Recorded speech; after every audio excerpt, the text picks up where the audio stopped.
here for Milk Gaming, and we've gotten a bit of an exclusive here today with some of the very first gameplay of Dead Space 2 on PlayStation 3. So we've managed to get a copy of the game a bit earlier than what you guys will have. So hopefully you'll enjoy our walkthrough and playthrough of the game. So yeah, we're extremely lucky to have gotten this, and I'd like to thank JT Hasheru for actually managing to secure us a copy to play and show you guys today. So yeah, as you see, we're just going through the menu screen here. So basically what I'm going to have in the following gameplay is just me going straight through the game as far as possible I can in the next portion. We'll split it up into parts and stuff. It can act as a bit of a walkthrough, because I also don't rush through the story or anything. Just to note, for any text logs that appear, you're going to have to pause the screen because I didn't actually wait very long while I viewed those. Also, you might want to note that I've gone through and tried to find as many collectibles as I can, so if you follow the video closely, you should be able to find all the hidden stuff. So yeah, I'll be quiet for this part because it's a cutscene, so I hope you guys enjoy.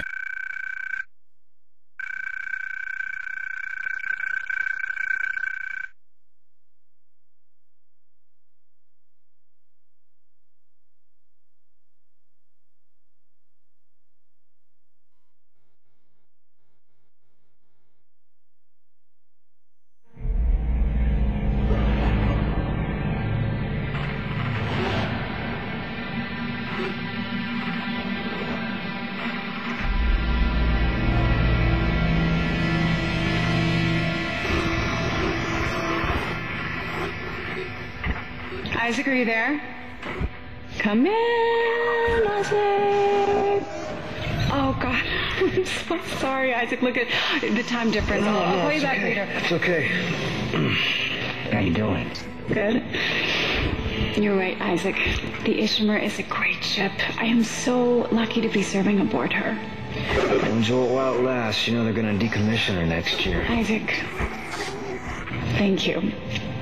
For what? For just pushing me to do this. I mean, if it weren't for you, I never would have made it this far, because you made me stick with it. Well, just remember, I'm giving you up for 6 months so you can do this. You know what? We must be getting on a range there, Isaac. Isaac, can you hear me? Look, I'm going to call you back as soon as I can, okay? Isaac! You were drifting away for a moment there, Mr. Clark. I believe you were telling me about your nightmares that you've been having. About your dead girlfriend. What was her name? Nicole. I didn't want it to end like this. I really wanted to see you again. Just once. I loved you. I always loved you. Yes. Nicole Brennan. She was a senior medical officer stationed aboard a Planet Cracker-class vessel. Ishimura. USG Ishimura, yes. Part of a mining operation on Aegis 7. I understand communications went down shortly after their arrival. You were part of the repair mission. A mission for which you volunteered, am I right? What did you find aboard that ship, Isaac? I found something. What did they find aboard the ship, Isaac? The marker. Did you have contact with this marker? It made you see things, didn't it? Things you didn't want to see. It spoke to me. What did it say, Isaac? What did it say to you, Isaac?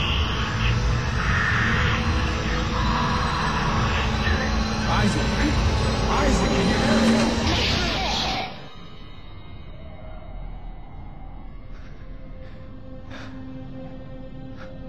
Isaac. Isaac, can you hear me? Dana, I found Isaac Clarke. Repeat, I have him. Great work, Franco. Be careful. He's been out a long time. Oh, yeah. Okay. Good. Steady. We gotta get you out of this straitjacket. Where am I? Alright, I know you're confused right now. I can explain everything, but you gotta trust me, okay? Listen, you're in terrible danger.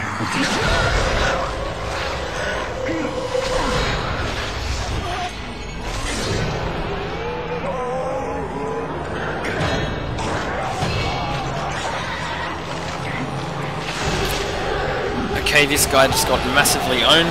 Before we continue, I'd also like to give a shout out to Poonguin and Grizzly Shack, who also played a major role in securing us this copy of the game this early. So as you can see here, Isaac is now in a straitjacket and needs to go onto the run. This part is actually pretty hard the first time you play it because you don't get told which way you're meant to run. So yeah, if you're playing it and you accidentally run into a zombie, you're going to get one-shotted. So you've got to run in the same direction I do. It's not like a free roaming area. As you can see, wherever you turn, a new zombie spawns. So yeah, continue.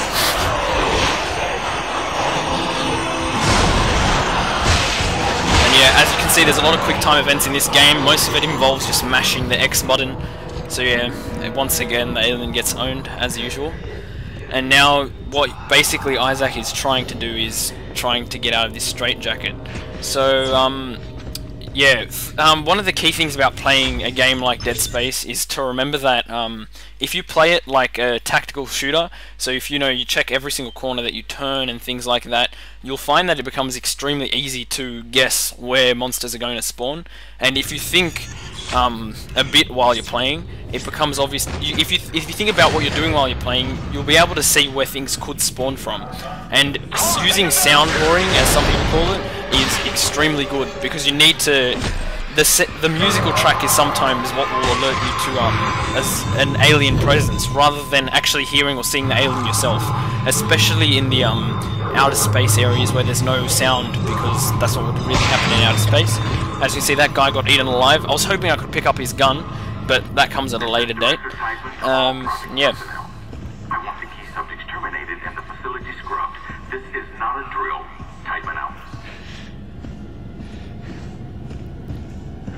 For those of you who are uninitiated with Dead Space 1, you can either go ahead on YouTube and you'll probably be able to find all the story videos for that. But basically what happens in Dead Space 1 is Isaac Clarke, who's the main character here, gets stuck on a ship that he's out to repair, and the ship has basically found this marker, and what it does is it turns people into these alien creatures that you see, and not much more else is explained. I'm not going to go too in depth because I don't want to spoil the game for anyone who wants to go back and play Dead Space, but I recommend you do play it because it's an extremely good game. And yeah, that's really the best way to experience the whole thing, and this game will begin to make a lot more sense, and there's a lot more references to it. I don't think I'm ready. I don't think I can take another session. There. First thing tomorrow. Now let's talk about what you saw today. Come on, Strong. I'm here to help you. Assignments of all project personnel. I want the key subjects terminated and the facility scrubbed. This is not a drill. Typing out.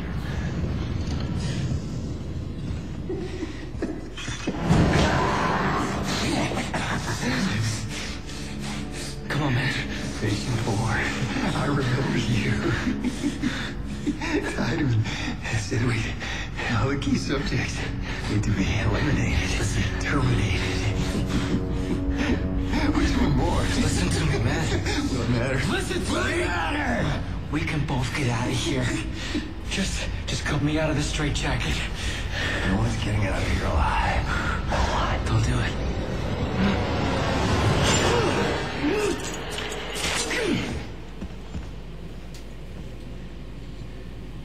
There's no escaping from what I've done. Take it easy, buddy. Just take it easy. Your rig is red. It's red. There's a health pack and a flashlight in that wall locker. You should grab them. Go ahead. So as you can see, the infection not only infects people, but it also gives them a form of dementia, where they just become psycho. So in the first game, there was this whole entire part where not only were the aliens versus you, but you had a couple of human survivors who were also out to get you.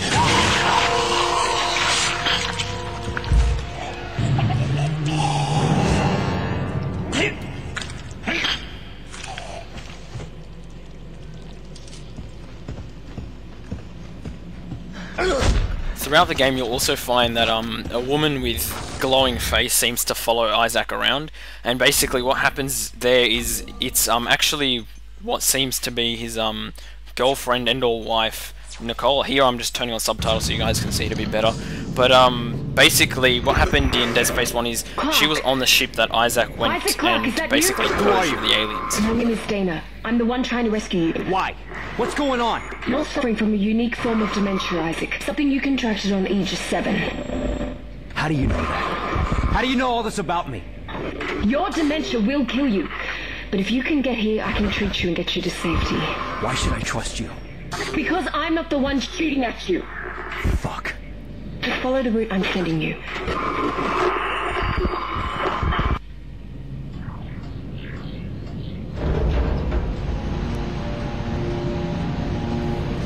As I was saying before, yeah, this Nicole chick, she basically also gets infected, and Isaac begins to see her through hallucinations that he experiences. But basically, at the end, it's revealed that she also committed suicide, like many of the infected people that you're seeing here have. She was also the woman that you saw at the start of the game, where Isaac was looking at what seemed to be a video call between him and her before the Ishimura, which is the ship that got owned, was actually attacked by the alien presence. So as you can see, they've also implemented a new system in regards to guidance. Whereas before in Dead Space 1 you could only be guided to an objective, it can now not only guide you to an objective, but guide you to a save point, a shop, a bench, and various other places. So if you're, strapped for time and you quickly need to go to a save point, you just switch to that one, and then you'll have a path that lays out to the newest save point. But most of the time you'll find that it's just better to continue on with the objective. Also, you'll find that throughout this video, I look at the objective and then turn around the opposite direction. The reason for this is something common in game design, where developers hide things out of the way so that you can't access those items. But if you're bothered to look, you will. Dead Space rewards the player extremely well for exploration. So if you're bothered to explore like I am in the videos, then you'll be able to find heaps of ammo and heaps of health packs and power nodes and things like that. So you'll find you're really never out of money, ammo or weapons. If you want to make it harder for yourself, you just stick to the main route, but I always recommend to explore a bit in these games, because as much ammo as you can get always helps. Also, for those who are familiar with the first game, the storage system in the stores still exists, so if you find yourself with an abundance of a certain gun of ammo, in Dead Space 1 you may have found yourself with a lot of Reaper ammo. In this, you'll find, at the start, you find yourself with a lot of plasma energy. Keep that in storage instead of getting rid of it straight away, because it can become very useful. Has led to a search of the unit for any other such phenomena. It appears widespread, with marker forms being made out of medication bottles, hypodermic needles, and even toiletry items like nail clippers and tweezers. The research teams have all been notified of the discovery.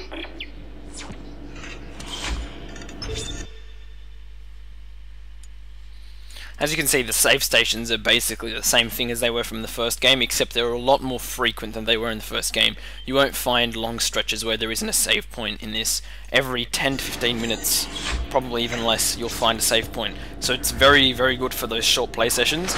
Generally, I do have to say, overall, the game improves a lot on the first one. It just polishes up any issues that you might have found with the first game. Not that I found many issues with it in the first place, but this is a very, very polished game, and if you're thinking about buying it, hopefully this video inspires you to go out to buy it, because it is a very good game and the developers worked very hard on it.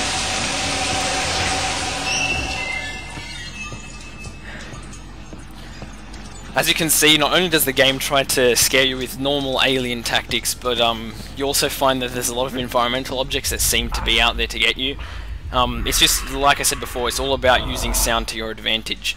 As long as you use the sound and know what an alien actually sounds like, you're likely never to be wrong-footed. However, I do get wrong-footed quite a few times in this video.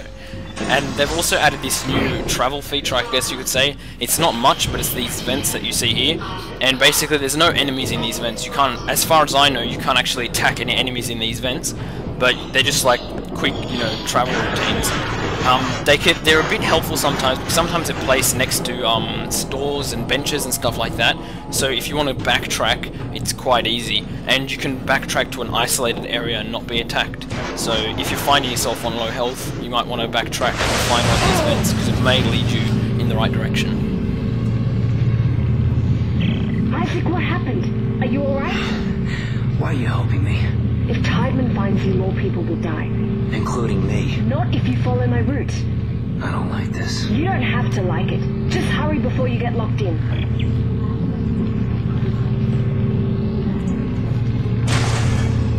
So basically here you're going to find the I think it's the Kinesis module from the first game. So the Kinesis module, you can basically think of it as a force-like object. So it lets you pick up items and throw them as well. It can actually be used to pick up items, not only like real-world objects, but you can pick up items that you could usually gather and then use them against, and then like if say if they were far away. So for example, if there was a gold semiconductor on a ledge, you could use the Kinesis module to then get it and actually get the money from it. And also, as you can see here, the game explicitly shows you that you can use the Kinesis module as a weapon using spikes or even the claws of enemies. So as you can see here, it's with the spikes that have been found on the table, you can one-hit kill all of these enemies. However, the problem with the Kinesis module is that if you cannot find a spike, it's very hard. You'll also find throughout the video, I stomp and bash a lot of bodies. The reason for this is that enemies no longer drop their items that they usually have unless you stomp or bash the bodies or do some form of extra damage after they've died. So it's extremely important that you do so, because yeah, you'll find that I just stomp pretty much everything I find. Although it's a bit gruesome, it's what you need to do to survive in this game and ensure that you have enough ammo and health and various other things. And schematics are extremely important. In terms of inventory space, you should always keep one power node available to open any power node locked doors. The game does tell you this later on. And it's also very important that you keep a good supply of med packs and ensure that you're always close to full health, because some of these zombies will unexplainably one-shot you, and you need to have as much health as possible to barricade yourself from that, especially in these early stages where you haven't actually acquired the armor suit yet.